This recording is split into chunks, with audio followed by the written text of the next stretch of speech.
Hey everybody, welcome back to World History with Mr. Finn. Today we are going to take a look at the reason for the Protestant Reformation. Let me do something real quick in case I forgot, just like in real life. We're taking a little pause. So the Protestant Reformation, as you remember, was this split in the Catholic Church, which brought us a new Protestant religions. That marker is not the best. Let me try this marker. New Protestant religions, coming as the word protest, protesting the Catholic religion. Protestants are Christians, but as you remember, they have broken away from the Catholic Church. All right. So we went through this whole thing. I explained it to you already. But if you remember, Martin Luther had come up with his issues with the church. He had new ideas. It was more about the individual. You, myself, anyone who was a Christian could have their own relationship with God.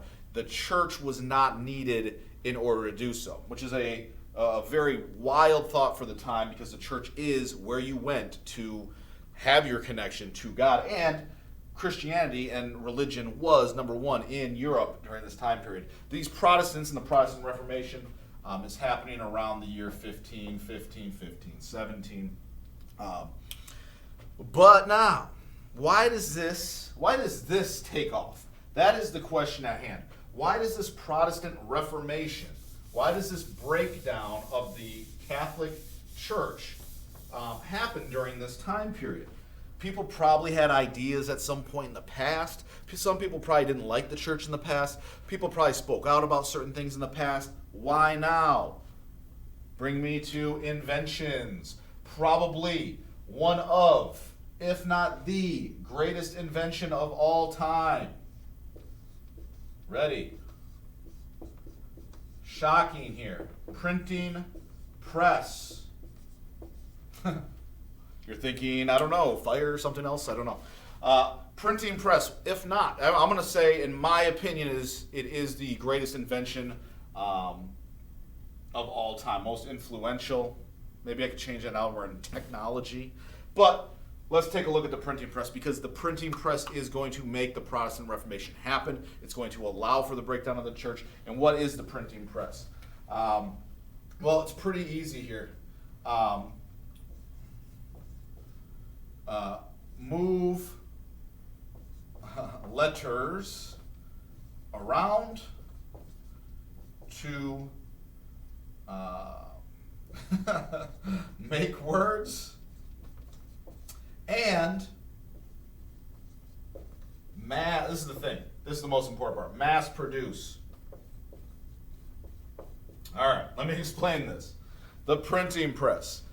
You could move letters around. You would pull a lever and it would press down on a piece of paper with ink, and then you lift the lever up and you have a whole manuscript. Words there, you lay down a piece of paper, you pull the lever down, this press presses down, you lift it up, and hey, look at that. Today, we can do that in kindergarten. You might have siblings. You might know younger people. You know, they have stamps. I put some stamp in ink, and then I press it down onto a piece of paper. That's essentially what the printing press was, only they were using a number of letters, little characters. They would put the letters together. They'd have ink on it. They'd press it down on a piece of paper, and there you go. But then you could put down another piece of paper, do it again. Another piece of paper, do it again. That's where the mass produce comes in. You could now write something out, put the letters together on the printing press so that it, wrote everything out. Press it down, I have one copy. Press it down, I have two copies. Press it down, I have three copies.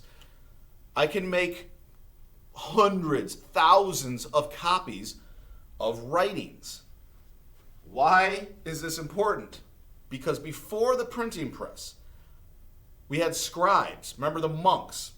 they would get generally the Bible, and they would just start copying the Bible down. And after a year, you have 2 copies of the Bible.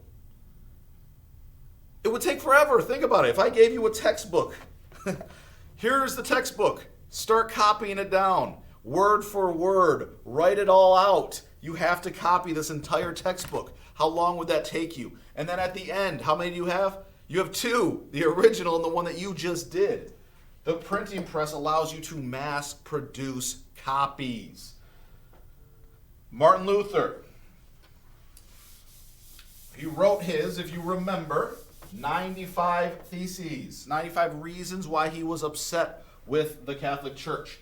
Now, now that he has that written out, with the use of the printing press, copies of 95 Theses can be printed. So, copies can be printed of his reasons. He writes this all out. He can make hundreds of copies, thousands of copies. Start handing it out to people. More people read it. More people go, hey, have you heard this? I'm reading this. Take a look at this. Here's another copy. Copy, copy, copy, copy, copy. All of a sudden, everybody can read his ideas. There's just mass exposure to what his thoughts were instead of, before the printing press, I don't think the Catholic Church is doing what it should be doing. I tell you. Maybe you tell a few other people. That's it. It's over. It's done. Those were my ideas. Whatever. Now, with the printing press, everyone can hear about these ideas. They can read about it. They can see it. They know that, word starts to spread. People start to agree. There's a groundswell of people who are like, yeah, we think this, we agree. I like what Martin Luther has to say. Martin Luther, why don't you write more? Tell us more about what you think. He can do that. He can write something else, make a bunch of copies and get it out there. All of a sudden, one person's ideas can be spread out to hundreds, if not thousands of people, and they can choose to agree or disagree, talk about it, want more. It just allows this thought process to go. And this is terrible for the Catholic Church because they're trying to hold on to power, but all of a sudden it's like spreading like wildfire. Everybody's hearing this. Everyone, is starting in these areas are starting to agree with Martin Luther. And this is how the Protestant Reformation is going to begin. Now, we are going to look at some other ones, as I said, but today's not that day. Today, because you are going to have an assignment coming off of a quiz, we are going to kind of get off topic, but kind of on topic, kind of an interesting topic, I think. What I want from you is, what are the 3 greatest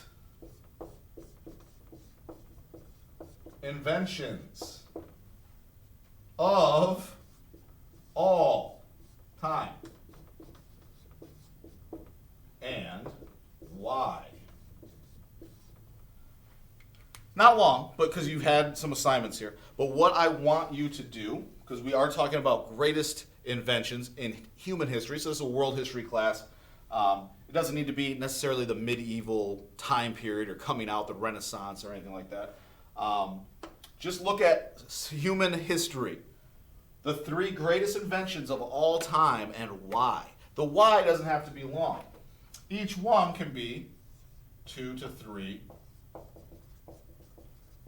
sentences on why it is the greatest invention, or listing the top 3, 1, 2, and 3 greatest inventions of all time.